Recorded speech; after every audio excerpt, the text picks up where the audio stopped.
I am a psychopath. I try to adapt to society, but the only thing that makes me feel anything is doing harm.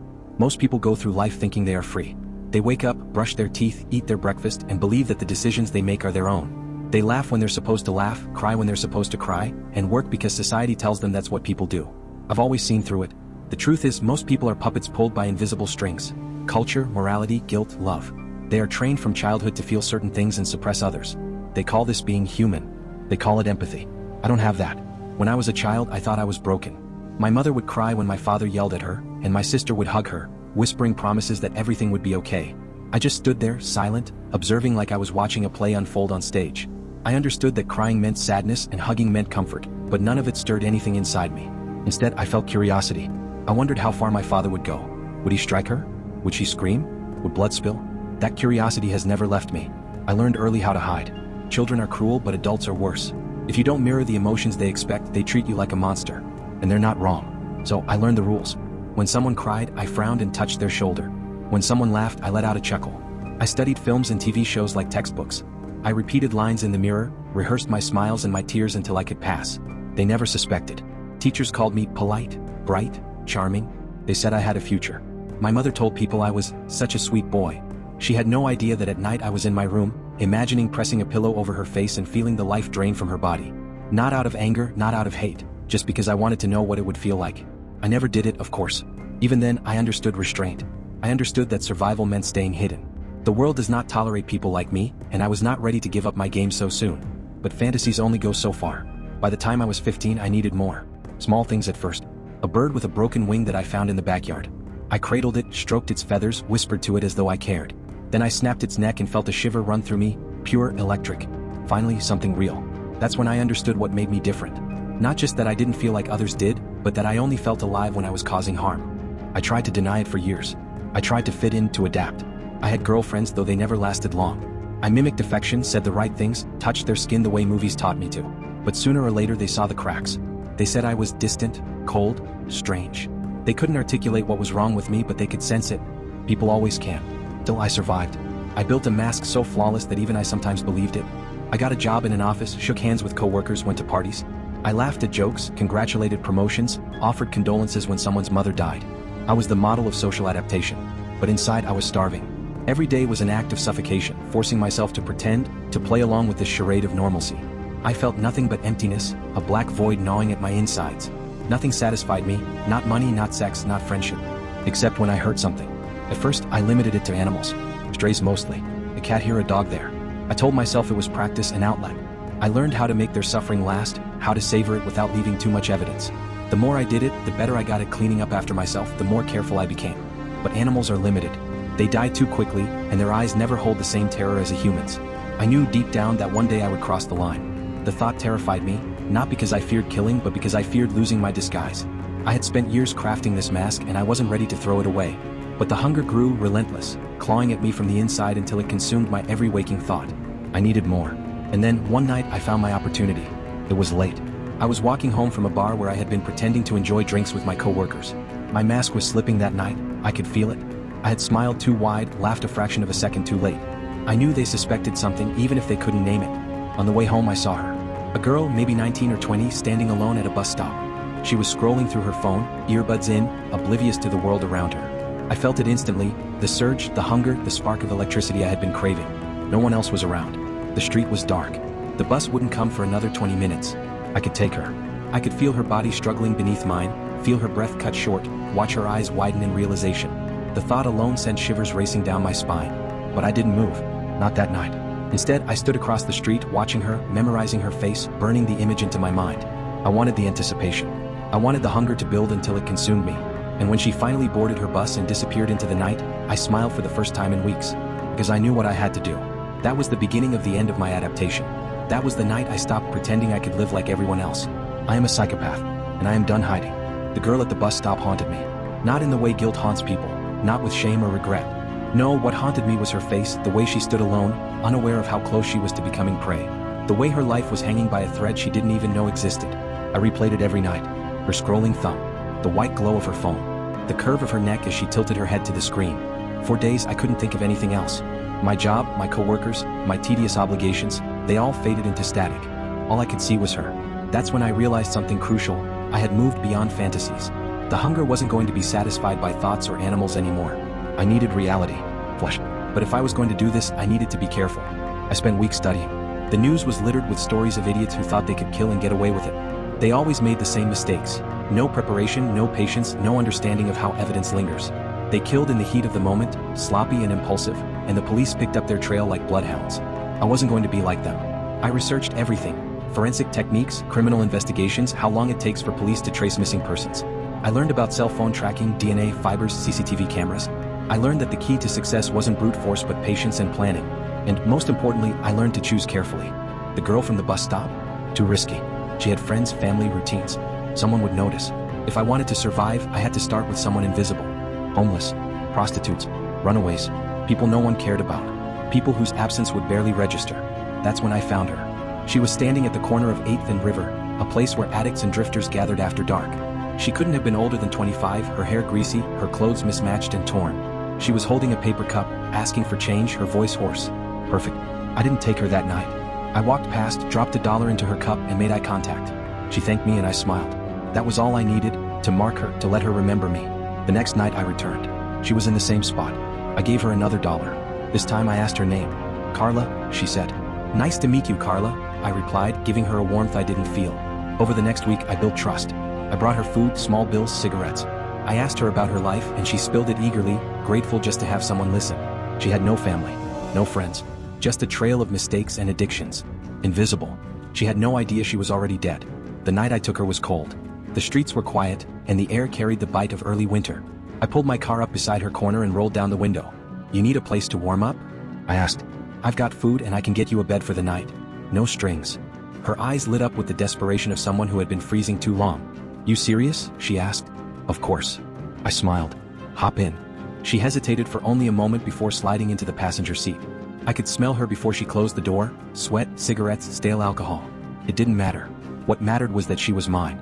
I drove her to the house I had prepared. Not my own home, of course. I wasn't stupid. It was an abandoned cabin I had found on the outskirts of town, half collapsed and forgotten. I had cleaned it out, laid down plastic sheets, stocked it with supplies. Everything was ready. She didn't suspect a thing. She thought I was some kind stranger, maybe even a potential savior. She talked the whole drive, thanking me, telling me about her life. I listened, nodding at the right moments, my heart pounding, not with fear but with anticipation. When we arrived, she stepped inside without hesitation. And when I closed the door behind her, locking it, she finally looked at me differently. What is this place? She asked, her voice trembling. My hobby, I said softly. That was when the mask slipped. That was when I let her see me, not the polite stranger, not the kind man, but the truth. Her face changed instantly. Confusion gave way to fear, and fear gave way to panic. She backed away, her hands shaking. What do you want? She whispered.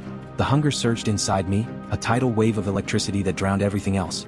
I want to feel something, I said, and then I lunged. It's hard to describe the first time. People think killing is about rage or power, but for me it was neither. It was about the sensation, the resistance of her body, the sound of her breath hitching, the heat of her struggle. Every movement, every sound, was a note in a symphony composed for me alone. She screamed, but the walls were thick and far from anyone who could hear. She fought, but she was weak, malnourished, exhausted. I dragged it out. I wanted to savor it, to taste every second. The way her eyes widened when she realized she wasn't getting out. The way her voice broke when she begged. The way her nails raked against my skin, desperate to cling to life. And then, the moment, the exact second when her strength faltered, when her body went limp, when her eyes rolled back and the last spark of life extinguished. That moment was pure ecstasy. The void inside me, the endless emptiness, filled with something real, something raw. A rush of power, of clarity, of meaning. For the first time in my life I felt alive. When it was over, I sat beside her body, breathing hard, my hands trembling. Not from fear, not from guilt. Those things don't exist for me, but from the sheer intensity of it. I had found it. The only thing that makes me feel anything is doing harm. Cleanup was meticulous. I had studied for months and I wasn't about to get careless. Gloves, bleach, plastic. I dismantled her into pieces, small enough to fit into bags. I buried them deep in the woods, far from trails, marking the location in my mind but leaving no trace behind. When I drove back into town, I was calm, collected. My mask slid back into place as easily as slipping on a pair of gloves. The next morning I was at work, sipping coffee with my coworkers, nodding along to their pointless chatter. No one suspected a thing. They laughed, they complained, they gossiped, and I smiled at all the right times, feeling a secret warmth beneath my skin. Because I knew something they didn't. I was free. But here's the thing about hunger, it never stays satisfied for long. For a few days I basked in the afterglow. Every memory of Carla's terror, every sound she made, played in my mind like a cherished song. I thought maybe I could live on that high for weeks, maybe even months. But within a week, the emptiness returned. It started as a dull ache, then grew sharper, gnawing at me from the inside. The memories weren't enough anymore. I needed more. I told myself to wait, to be patient, to plan as carefully as before. But the hunger doesn't care about patience. It claws at you, whispers in your ear, pushes you closer and closer to the edge. And that's when I realized something terrifying. I wasn't going to stop. This wasn't a one-time thing. This wasn't just curiosity. This was who I am. I am a psychopath. And now that I've had my first taste, I want more. I am a psychopath. I try to adapt to society, but the only thing that makes me feel anything is doing harm. Part 3. Cracks in the mask. People think the hardest part about killing is the act itself. They imagine the blood, the screaming, the guilt. They're wrong. The hardest part is waiting. After Carla, I told myself I'd be disciplined. I'd choose wisely, plan carefully, make every move flawless. But the hunger gnawed at me. It whispered in my ear during meetings at work, during meaningless small talk with coworkers, during quiet dinners alone. Every smile I faked, every laugh I forced, was weighed down by the memory of her eyes, wide, desperate, alive. The more I remembered, the more I needed. I lasted 3 weeks. 3 weeks before I began hunting again. This time, I wanted something different. Carla had been easy, desperate, trusting, invisible. I wanted a challenge. Someone who would fight harder, scream louder. Someone who had more to lose. That's how I found Rachel. She worked at a cafe near my office. Blonde hair, green eyes, always smiling too wide at customers who didn't deserve it. I watched her for days, studying her routines.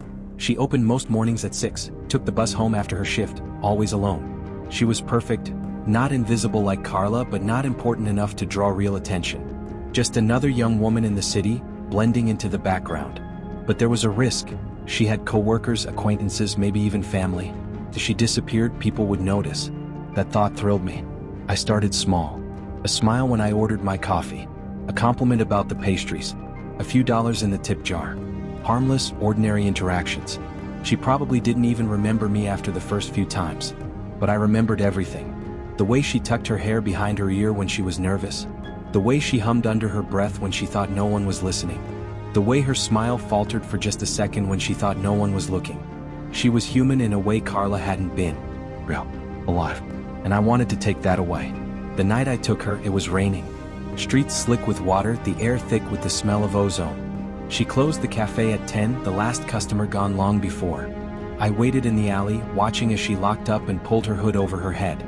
She didn't see me until it was too late. I came from behind, fast and silent. A hand over her mouth, the other gripping her wrist. She struggled, harder than Carla had, but the rain muffled her sounds and the alley was empty. I dragged her to the car, shoving her inside before she could find her voice. Her eyes met mine in the dim light, wide with terror. That look, it was everything. Back at the cabin, the routine felt familiar. Plastic sheets, restraints, silence broken only by her muffled breathing. But Rachel was different. She wasn't broken, not yet. She fought. She screamed through the gag, thrashed against the ropes until her wrists bled. Her eyes burned with defiance, not just fear. And that thrilled me even more. I played with her. Not physically, not yet. I wanted the anticipation. I asked her questions. Simple ones at first. Her name, her age, where she lived. She answered between sobs, her voice shaking but clear. Then I asked about her family. Did they love her? Would they miss her? Her voice cracked when she said yes. She begged me to let her go, promised she wouldn't tell anyone, swore she'd forget. I leaned close, my lips almost brushing her ear. I don't want you to forget, I whispered. Her sobbing turned to wails. That sound, it wasn't just noise. It was music. Killing Rachel was different from Carla. With Carla, it had been about discovery. The first taste, the shock of finally feeling something. With Rachel, it was about control. I drew it out, testing how far I could push before she broke. Every cry, every plea, every shiver of her body was a note in my symphony. I savored it, memorized it, consumed it. When I finally ended it, the release was almost unbearable. A rush of energy surged through me, stronger than before. And when her body went limp, I didn't just feel alive. I felt powerful. But power has a cost. The next morning, back at the office, the cracks began to show. I sat at my desk, the hum of fluorescent lights above me, coworkers chattering nearby. I was supposed to be writing reports, answering emails, pretending to care. But my mind was still in the cabin. I could still hear Rachel's voice, still feel her trembling under my hands. I smiled without meaning to, a small, private smirk. Something funny? A coworker asked. I blinked, forcing my mask back on. Just remembered something, I said quickly, but inside panic flickered. That was sloppy. Too careless. For years I had perfected the mask. But now, after 2 kills, the mask felt heavier, harder to keep in place. The hunger kept breaking through, bleeding into my expressions, my words, my thoughts. And people were starting to notice. It was little things at first. A coworker saying I seemed distracted. A friend asking if I was okay, that I looked off. Even my mother, over the phone, asked if I was sleeping enough. I lied, of course. I said I was stressed, overworked, tired. But the truth was simple. I didn't care anymore. I didn't care about the mask, the act, the charade. I cared about the hunger. I started hunting sooner, taking risks I never would have before. Watching people more openly, following them without as much caution. The anticipation was intoxicating, almost as good as the act itself. Almost. Then came the mistake. It was a Thursday night. I had been drinking, not much but enough to dull my edges. I followed a man leaving a bar, stumbling slightly as he walked alone down the street. Easy prey, I thought. Stronger than the women, yes, but drunk, vulnerable. I was reckless. I grabbed him in the alley just like Rachel, but he fought harder than I expected. He swung at me, shouting loud enough to echo off the walls. For a moment I felt real fear, not for my life but for exposure. A door opened nearby. Voices called out. I fled, leaving him bruised but alive. The next day the news reported an attempted mugging. The man hadn't seen my face clearly. He described me as tall, dark jacket, average build, an endless sea of possibilities. Still, it was too close, too sloppy. For the first time since this began, I realized something important. The hunger was making me reckless. And reckless men get caught. That night I stared at myself in the mirror. The mask was still there, the polite smile, the careful eyes, the illusion of humanity. But beneath it I saw the truth clearer than ever. I wasn't adapting anymore. I wasn't surviving among them. I was hunting them. And sooner or later my mask would crack completely. But here's the thing. The thought of being caught didn't terrify me. It excited me. The idea of my face on the news, of people whispering my name, of the world finally seeing me for what I am, it thrilled me in ways I hadn't expected. Maybe I didn't want to hide forever. Maybe I wanted to be known. Because I am a psychopath. And the only thing that makes me feel anything is doing harm. The mistake with the drunk man should have scared me. It should have made me retreat, slow down, rebuild the mask. That's what the old me would have done. But I wasn't the old me anymore. The hunger had eaten through my restraint. Fear no longer kept me cautious. It only sharpened my appetite. The thought of exposure didn't feel like danger. It felt like destiny. For weeks, I walked the city with my eyes open, searching. Everyone around me became prey in my mind. The woman carrying groceries, the jogger with headphones, the child tugging at his mother's sleeve. I imagined every possibility. How their voices would sound when they screamed. How long they would struggle. What their eyes would look like in that final moment. The mask was slipping faster now. People noticed. My boss pulled me aside to ask if I was going through something. My coworkers whispered that I seemed off. Even strangers gave me wary looks, sensing something rotten beneath the smile. And I didn't care. In fact, I started to enjoy it. Watching people squirm under my gaze, sensing something they couldn't explain. The predator inside me no longer wanted to hide. Wanted to be seen. That's when I met Emily. She wasn't like the others. She wasn't invisible like Carla or ordinary like Rachel. She was radiant, confident, alive in a way that made everyone around her take notice. She worked at a bookstore downtown, laughing with customers, recommending novels with a passion that seemed almost pure. The first time I saw her, I knew. She was the one. Not because she was vulnerable, she wasn't. Not because she was easy, she wasn't. But because taking her would mean something. It would prove that I wasn't just surviving in the shadows. I was beyond the shadows. I planned for weeks. I studied her routine, her shifts, her habits. She closed the bookstore every Friday at 9, took the same route home, cutting through quieter streets to save time. I followed her half a dozen times, memorizing every detail. I knew where the streetlights dimmed, where the alleyways opened, where the sound of footsteps disappeared into silence. Every night I rehearsed it in my head. How I would approach. How I would silence her. How I would savor every second. The hunger gnawed at me, clawed at me, screamed inside me. And when the night came I was ready. It was colder than usual, the air sharp with the scent of rain. Emily locked up the bookstore, humming softly to herself as she tucked a book under her arm. She walked quickly, head down, unaware that I was already in the shadows, waiting. My heart pounded, not with fear but with exhilaration. Every nerve in my body buzzed, every muscle tense with anticipation. When she passed the alley I stepped out. "Excuse me," I said, my voice calm, controlled. She looked up, surprised but not afraid. "Not yet." "Yes?" she asked. That was the last word she spoke freely. The struggle was everything I had hoped for. Emily was stronger than Carla, fiercer than Rachel. She fought like her life depended on it, because it did. She clawed at my arms, kicked, screamed. Her voice echoed through the alley, sharp and piercing. For a moment I thought she might actually break free. That thought sent a thrill through me like nothing I had ever felt. The possibility of losing her, of failing, it made the victory sweeter. When I finally overpowered her, when her body sagged against me, gasping for breath, the rush was beyond anything I had ever known. This wasn't just killing. This was revelation. But I made a mistake. In my ecstasy, I didn't notice the footsteps at first. The echo of shoes on wet pavement. The sudden flash of a phone screen in the distance. A man turned the corner, his eyes widening as he saw us. For a split second, the world froze. His mouth opened, his phone raised. And then he ran. I should have chased him.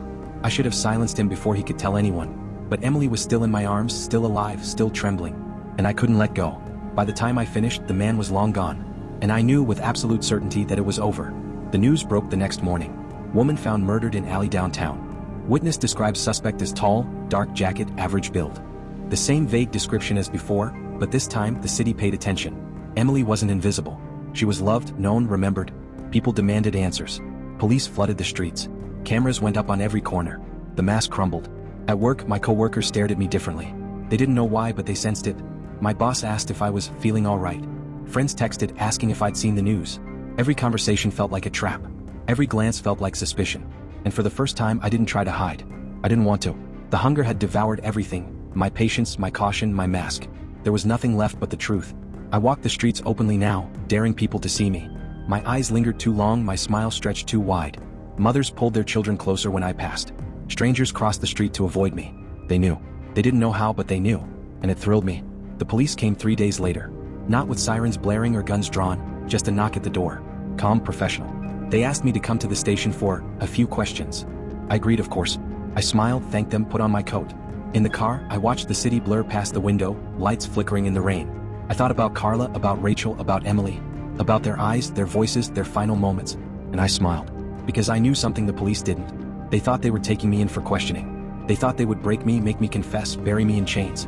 But they didn't understand. I had already won. You see, I never wanted to adapt. Not really. I never wanted to live like them, empty and hollow, pretending to care about things that don't matter. I wanted to feel. And I did. Every scream, every plea, every drop of fear, I felt it all. More alive than any of them will ever know. They can lock me away. They can put my face on the news, call me a monster, a killer, a psychopath. They won't be wrong. But they'll never understand the truth. That I was never broken. I was free. So here I sit, in this room, under their bright lights, their questions buzzing like flies around my head. They want me to cry, to beg, to repent. They want me to be human. I give them nothing. Except a smile. Because I am a psychopath. I try to adapt to society, but the only thing that makes me feel anything is doing harm. And I will never stop.